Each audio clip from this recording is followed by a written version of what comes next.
श्री राम सुखदास जी महाराज का कल्याणकारी प्रवचन में विकारों से कैसे छूटें। आइए इस पे कुछ चर्चा करें, ध्यानपूर्वक श्रवण कीजिए। साधन करने वालों के मन में एक बात गहरी बैठी हुई है कि हम सत्संग की बातें सुनते तो हैं पर वे काम में नहीं आती। इस पर आप खूब विचार करें। जिसको आप काम में आना मानते हैं वह वास्तव में आपकी भूल है। भूल यह है कि आप उस ज्ञान को असत्य में लाना चाहते हैं, जबकि वास्तव में आपको असत्य से ऊंचा उठना है। सुनने में तो आप असत्य से ऊंचा उठते हैं, पर परीक्षा करते हैं असत्य के साथ मिलकर। असत शरीर, इंद्रियां, मन, बुद्धि में तो विकार होते ही रहते हैं और आप उन विकारों को अपने सत्य स्वरूप में मानते रहते हैं और कहते हैं कि बातें आचरण में नहीं आती।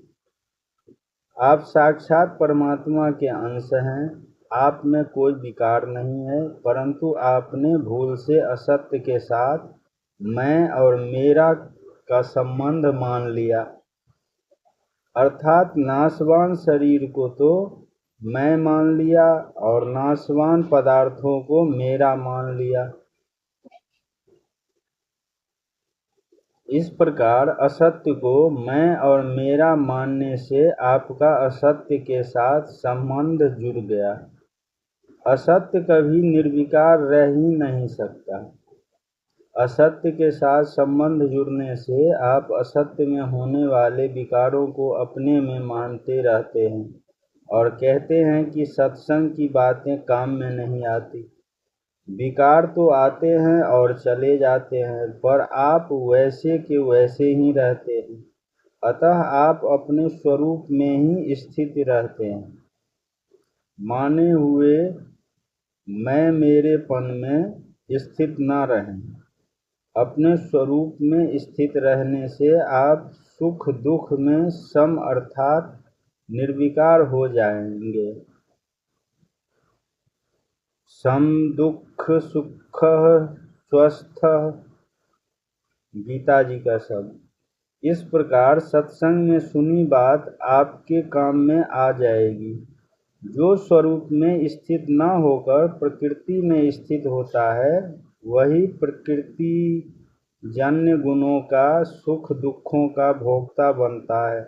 पुरुष प्रकृतिस्थो हि भुङ्क्ते प्रकृति जन गुणान। पुरुष सुख दुःखानां भोक्तृत्वे हेतुरुच्यते। मैं और मेरा यही प्रकृति है, माया है। मैं और मोड़ तोड़ते माया, मानस जी का है। इस माया को पकड़कर कहते हैं कि बात काम में नहीं आती। माया को पकड़ने से तो विकार पैदा होंगे, इसलिए आप सावधान रहें, विकारों को अपने में मत मानें। जो कुछ दिखता है वह सब प्रकृति का है, अतः अपना कुछ नहीं है। अपने तो केवल प्रभु हैं जो सदा हमारे साथ हैं। हमारा स्वरूप सत्य है। सत्य का कभी अभाव नहीं होता, उसमें कभी कोई कमी नहीं आती और कमी आए बिना हमारे में कोई चाहना नहीं होती। अतः अपने लिए कुछ नहीं चाहिए, अपने लिए कुछ करना भी नहीं। आपकी स्वाभाविक स्थिति सत्य में है और असत्य में स्वाभाविक क्रिया हो रही है। उन क्रियाओं के साथ हम मिल जाते हैं और उन क्रियाओं को अपने में मिला लेते हैं। यह गलती होती है। इसलिए हमारा यह विवेक साफ साफ रहे कि हमारा कुछ नहीं है, हमारे को कुछ नहीं चाहिए और हमारे को कुछ नहीं करना है। पुराने अभ्यास से अगर असत्य के साथ अपना संबंध दिख भी जाए तो थोड़ा ठहर कर विचार करें कि यह तो जानने में आने वाला है और मैं इसको जानने वाला हूँ। जानने में आने वाले से जानने वाला समर्थ सर्वथा अलग होता है। हम खंभे को देखते हैं तो खंभा हमारे में थोड़ी ही आ जाएगा। खंभा तो जानने में आने वाली चीज है। जानने में आने वाली चीज जानने वालों में नहीं होती। जिसको यह कहते हैं वह मैं नहीं हो सकता, यह नियम है। यह तो यह ही रहेगा। भगवान ने शरीर को यह कहा है, इदम शरीरम, अतः यह शरीर मैं कैसे हो सकता है। शरीर मेरा भी नहीं हो सकता क्योंकि हम स्वयं भगवान के अंश हैं। ममैवांशो जीवलोके, और शरीर इंद्रियां आदि प्रकृति के अंश हैं।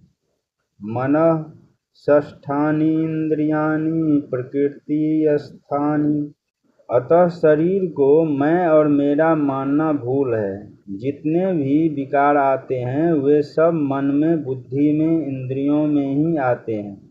स्वयं में विकार कभी आता नहीं। विकार आता है और चला जाता है, इसको आप जानते हो। आने जाने वाला विकार आप में कैसे आ सकता है। इस बात को पक्का कर लो कि मैं रहने वाला हूँ और ये विचार आने जाने वाले हैं।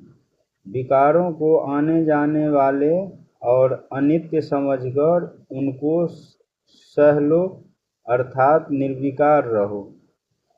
आगमापायिनो अनित्यास्तान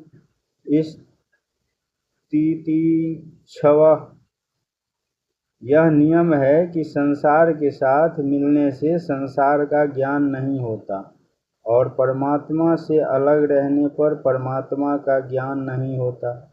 संसार से अलग होने पर ही संसार का ज्ञान होगा और परमात्मा से अभिन्न होने पर ही परमात्मा का ज्ञान होगा।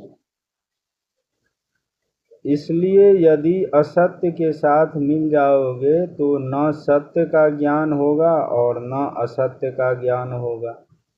कारण यह है कि वास्तव में संसार से हमारी भिन्नता है और परमात्मा से हमारी अभिन्नता है। एक श्रोता प्रश्न कर रहे हैं, अंतःकरण शुद्ध होने से तो ज्ञान हो जाएगा। स्वामी जी जवाब दे रहे हैं, तो अंतःकरण शुद्ध कर लो, मना कौन करता है। परंतु भाई, शुद्ध करने से अंतःकरण इतना जल्दी शुद्ध नहीं होगा जितना जल्दी संबंध विच्छेद करने से शुद्ध होगा। कारण कि असत्य अंतःकरण की सत्ता मान करके आप उसको शुद्ध करना चाहोगे तो उसमें बहुत देरी लगेगी और वह होगा भी नहीं। यदि असत्य की सत्ता न मानकर उससे संबंध विच्छेद कर लो तो बहुत जल्दी काम बनेगा।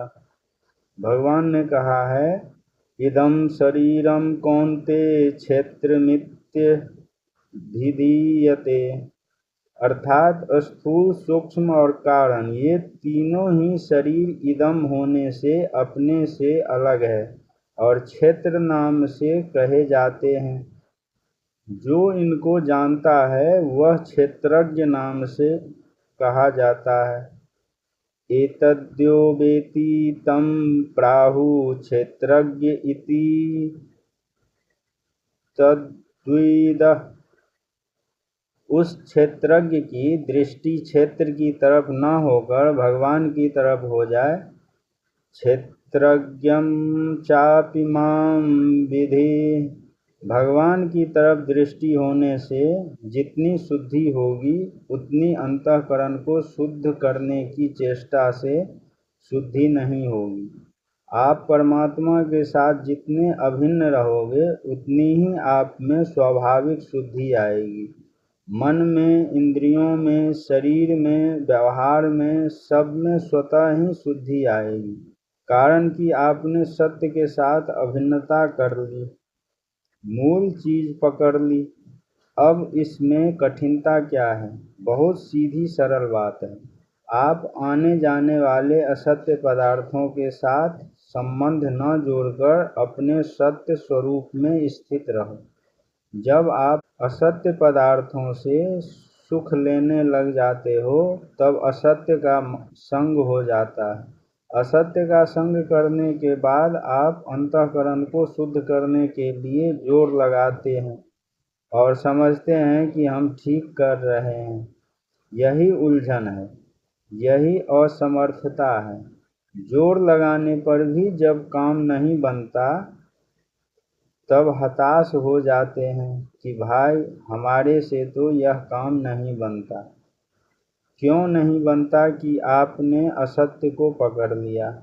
असत्य को न पकड़े तो अपना स्वरूप बनाया ज्यों का त्यों ही है। शरीर, इंद्रियां, मन, बुद्धि प्रकृति में स्थित है। मनसष्ठानि इंद्रियाणि प्रकृतिस्थानि। इनमें आप उस सत्य को लाना चाहते हैं और जब वह आता नहीं तब कहते हैं कि सत्संग की बात हमारे व्यवहार में नहीं आती, हमारे आचरण में नहीं आती। असत अंतःकरण को अपना मानकर उसे शुद्ध करना चाहोगे तो कैसे शुद्ध होगा? उसको अपना मानना ही अशुद्धि है। ममता ही मल है। ममता मल जरी जाई। मल को लगाकर शुद्ध करना चाहते हो तो कैसे शुद्ध होगा? ये बातें सुनकर आप में हिम्मत आनी चाहिए कि अब हम यह भूल नहीं करेंगे, क्योंकि अब हमने इसको ठीक समझ लिया। असत्य को मैं और मेरा मान लिया। मूल में यहाँ से भूल हुई। यही मूल भूल है। इस भूल को मिटाकर अपने निर्विकार स्वरूप में स्थित हो जाओ। जब तक भूल न मिटे तब तक चैन नहीं आना चाहिए। छोटा बालक हर समय अपनी माँ की गोद में रहना चाहता है। गोदी से नीचे उतरते ही वह रोने लग जाता है। आप भी हर समय सत्य अर्थात भगवान की गोद में रहो। असत्य में जाते ही रोने लग जाओ कि अरे कहाँ आ पड़े, हम तो गोदी में ही रहेंगे। फिर असत्य का संबंध सुगमता से छूट जाएगा। नारायण नारायण नारायण।